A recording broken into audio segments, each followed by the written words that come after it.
Hello students, welcome to lecture 10 of your course Elements of Discrete Mathematics. In this lecture, we discuss what is a max term, conjunctive normal form, example regarding conjunctive normal form, complement of a conjunctive normal form, then example regarding this, gating networks, and some exercise. So we have already discussed the disjunctive normal form in lecture 9. So this is the max term, definition of the max term. The terms of the type f1 x1 plus f2 x2 plus so on fn xn, where each fi xi is equal to xi or xi complement. These are called max terms. For example, if we consider the case of a Boolean function of two variables, then the term of the type x plus y, this is a max term. I can write x complement y, this is again a max term. I can write x complement plus y complement, this is a max term. I can also write x plus y complement. So these are the max terms for two variables. And if I consider the case of three variables, then the max terms can be written like this: x plus y plus z. This is the one max term for three variables. Then we can have x complement y plus z, x plus y complement plus z, x plus y plus z complement, etc. So all these are the max term for a three variables, and so on and so forth. So if we express some Boolean function, now before moving further, here I would like to state this result, that there are exactly 2 raised to power n min terms in place of, I can write max terms. So that was the theorem that I have discussed in lecture 9, that it is 2 raised to power a Boolean function of n variables can have at the most 2 raised to power n min term. And here I am saying there are exactly 2 raised to power n max terms in n variables in a Boolean function of n variables. So proof is there. If here again we'll write max term, and in place of dot here it will be plus, plus, and plus. So logic is same. Again it is having two choices, x1 x complement. It is also having two choices, x2 x2 complement, and so on and so forth. This is xn xn complement. So in this way 2 raised to power 2 2 2 2 n times. So again this type of formation have 2 raised to power n choices. So that means we can have at the most 2 raised to power n max terms in a Boolean function of two variables. Now next is the definition of conjunctive normal form, or in short we can write CN form. A conjunctive normal form is a dual of disjunctive normal form. Means CN form and DN form are dual of each other. Thus all the results which holds for disjunctive normal form can be extended for conjunctive normal form. So here is the definition of conjunctive normal form. A Boolean function is said to be in conjunctive normal form, or in short CN form, in n variables x1, x2 and xn for n greater than 0 if the function is product of terms of the type like this. Means if you can write a function as a product of this type of max terms. You can say this is a max term. This is a max term. So if you can express a Boolean function as a product of max terms, then you can say that that Boolean function is in conjunctive normal form or CN form. See this example. Let we call this as example 1. Write the function in Cn form. So obviously Cn form will be, if we are writing f equal to this, then f will be in Cn form if you can express it as product of max terms. So it should be a max term.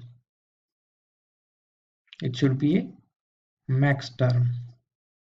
It should be a max term, etc. I don't know that how many max terms will be there in the product.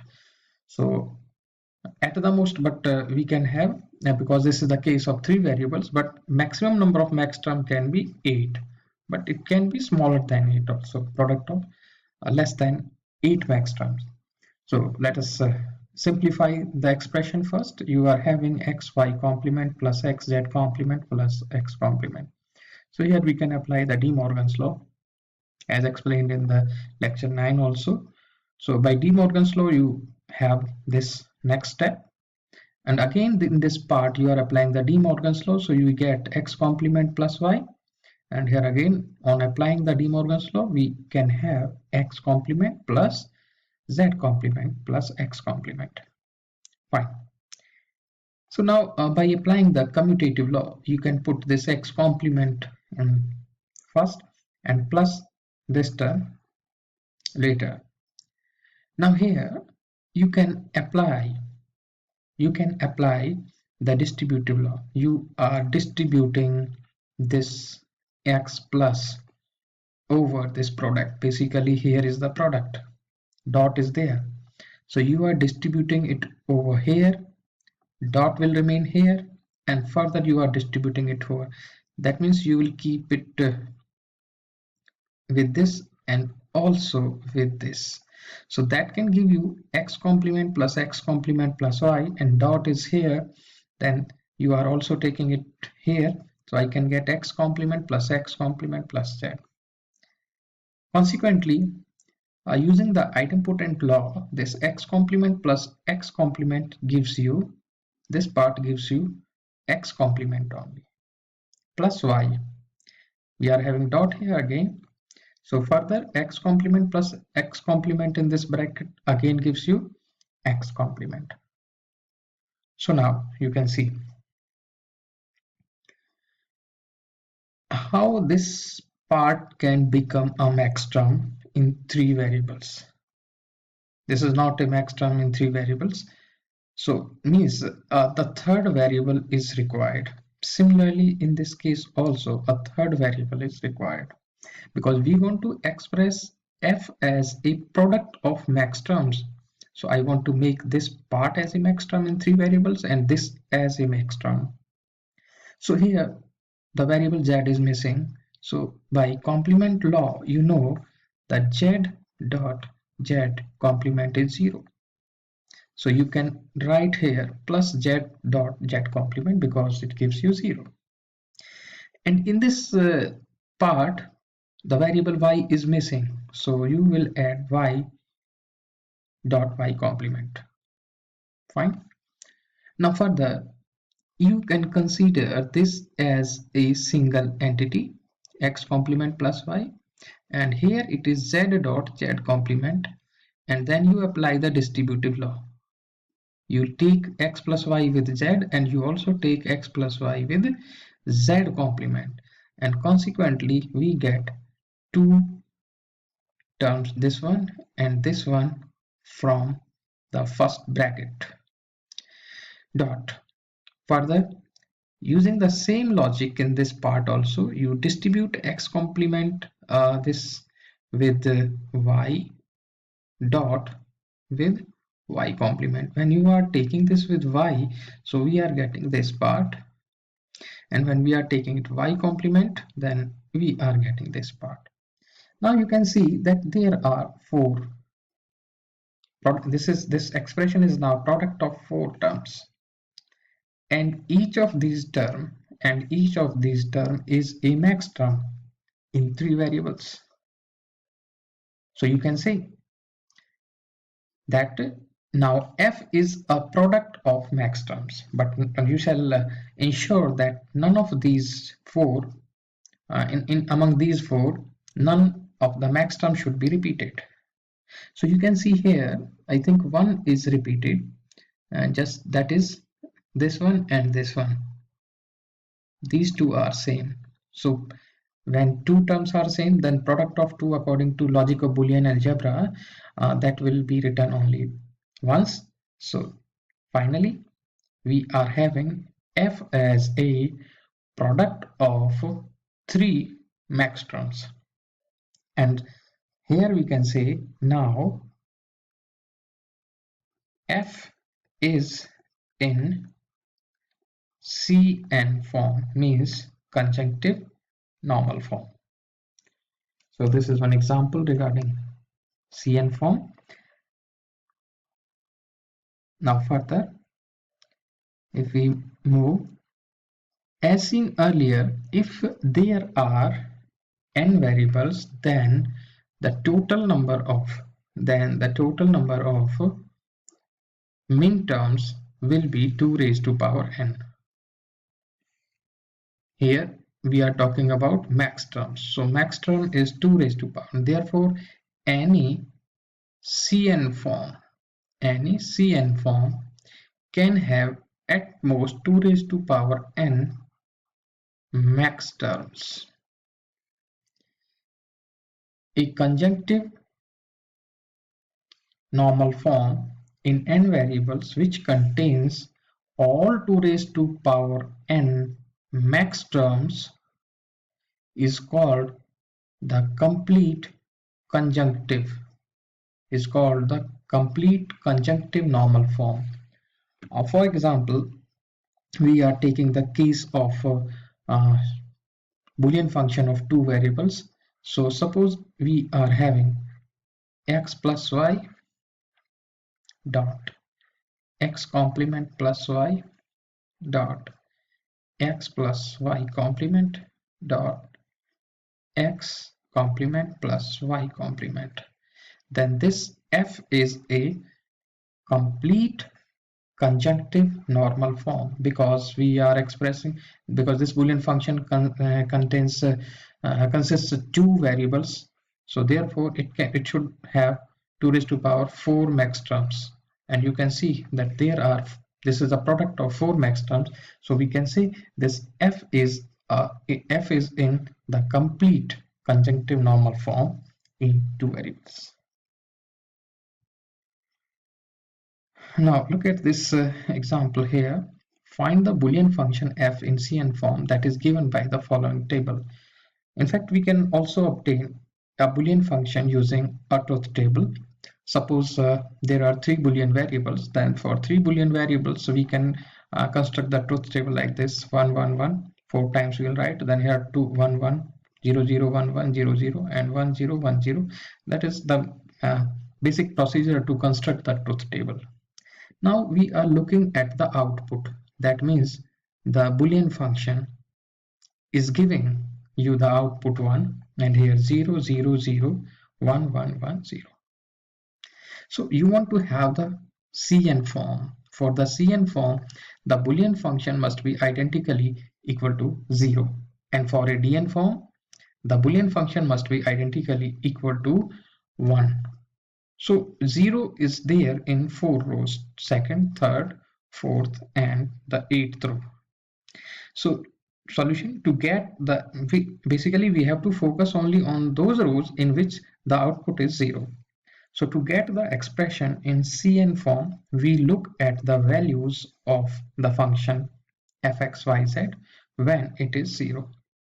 We see that from the table that f takes value 0 at 2nd, 3rd, 4th, and 8th row, Thus, the Cn form will be there like this. Just understand this expression.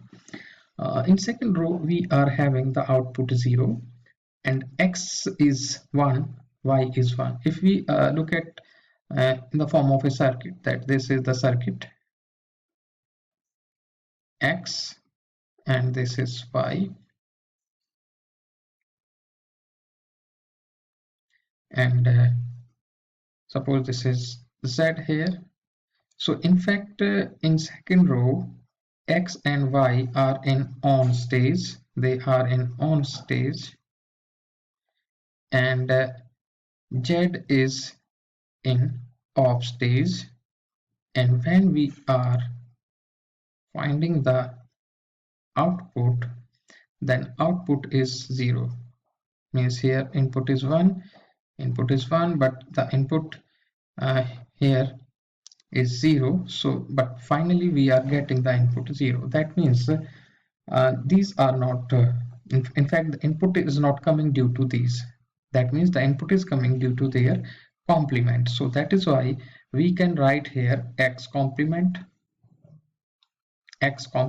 This is corresponding to second row, and for y we can write y complement, but input is due to this z, so that is why we are writing here z. So that gives you the first max term dot. Now come to the third row. The input is again due to let us see, input is 0, but the output is 0.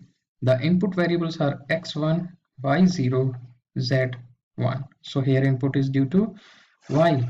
So means we have to consider the complement of x and z. So therefore x complement, z complement plus y. Similarly for the fourth row, here we'll take the complement of x only and y plus z, x complement plus yz. Then for the eighth row, all are 0. So the complement of any of the Boolean variable will not be considered. We will simply write x plus y plus z. So now we have written f as product of max terms. Therefore, this is our result. Means from a truth table, we can find the Cn form of a Boolean function. Now let us talk about the complement of a Cn form. Suppose you are having a function like this, x plus y complement. Let us talk about this example. And another max term is x complement plus y complement. Now you want to find, of course, this is a Cn form. This Boolean function is in Cn form. Now we find the complete Cn form for a function of two variables. If we try to find the Cn form, that will be equal to complete Cn form, that will be equal to x plus y complement dot x complement y complement dot x complement y, then dot x plus y. So this is complete Cn form. This is complete Cn form.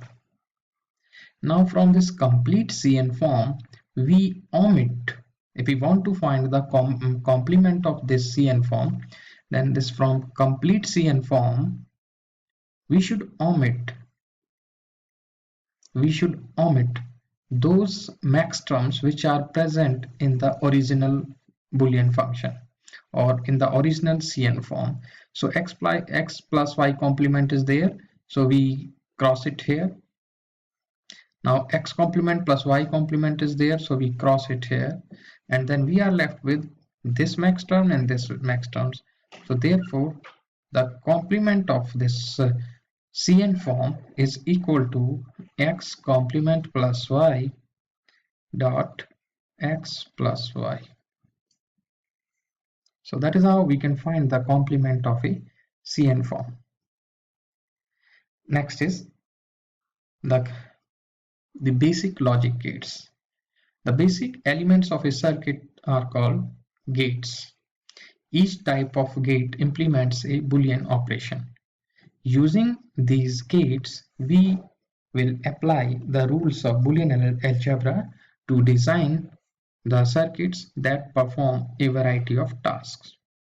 So here in these circuits, because in diagrams, this notation x complement or x complement, these are same. We'll consider the same. So in circuits, if somewhere x bar is there, the meaning of that is x complement. Fine. So the first one is the inverter, or we also call it as NOT gate. NOT gate. And symbolically it is represented by this triangle and this NOT is there. So x, when input is x, output is complement of x, and this is called OR gate. If two outputs are there, inputs are there, x and y, then output is x plus y. That means x or y, and in some books it is written as x join y. This is called AND gate. In AND gate, again there are two inputs and output is x dot y, and it is also called as x and y or x meet y. So these are notations to for the expression of the output, and symbolically we represent these basic gates in this way. Now the gating networks. The circuits that we will study in this you say in this lecture, not in the chapter, I say in this lecture, give outputs that depends only on the input and not on the current state of the circuit. In other words, these circuits have no memory capabilities. Such circuits are called the combinational circuits or the gating networks. Because here the output is depending only on the input. Input are x, y, so output is depending on x and y. And there is means in what state. These are basically the basic elements. But however, if we find the combinational circuits, then in those circuits the current state of circuit can be different. But here we are discussing only those cases where output is depending only on the inputs. We can permit multiple inputs to AND and OR gates. The input to each of these gates are shown on left hand side. Entering the elements and output are shown on the right hand side. Examples of AND OR gates with n inputs are shown here in figure 2. Let x1, x2, xn, there are n inputs given to this AND gate, then output will be x1 dot x2 dot and so on xn. Similarly for OR gate, x1 plus x2 and xn. Note also that output from a gate may be used as input. Output from a gate may be used as input by one or more other elements as shown in this figure. You can see that here we have x and y as inputs to AND gate. So output is x into y or x dot y. And here x is input to this NOT gate. So output is there x complement, and y is directly going to this. So now this x complement and y when with this AND gate gives you x complement dot y. Now this is output of this gate and this is output of this gate. Now these outputs can be the inputs for this gate. So this is the OR gate. So when this output and this output becomes the input for OR gate, the net output of this circuit comes out to be this xy plus x complement y. So basically this is xy plus x complement y. Now the same output can be obtained in some different manner. Let us see this circuit here. Now this x is here, and we are taking x with the from here directly with the NOT gate, and y from here. These gives you x complement y, and here exactly in the same manner xy. The net output will remain same.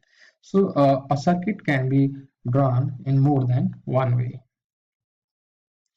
Now this example, construct the circuits that produce the following outputs. The first case A, to draw the circuit which gives you the output x plus y dot x complement.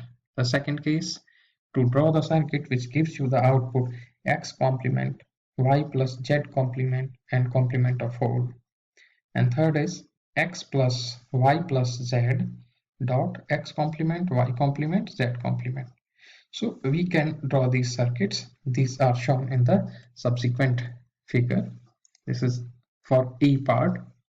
How we can draw x plus y x complement? So first we have to obtain x plus y, and x plus y must be combined with AND gate with this x complement. So initially you are supplying the inputs x and y to OR gate, so we are getting x plus y. Obviously this x plus y and x complement must be the inputs to AND gate. This is the AND gate. So how to create an input x plus y for this AND gate?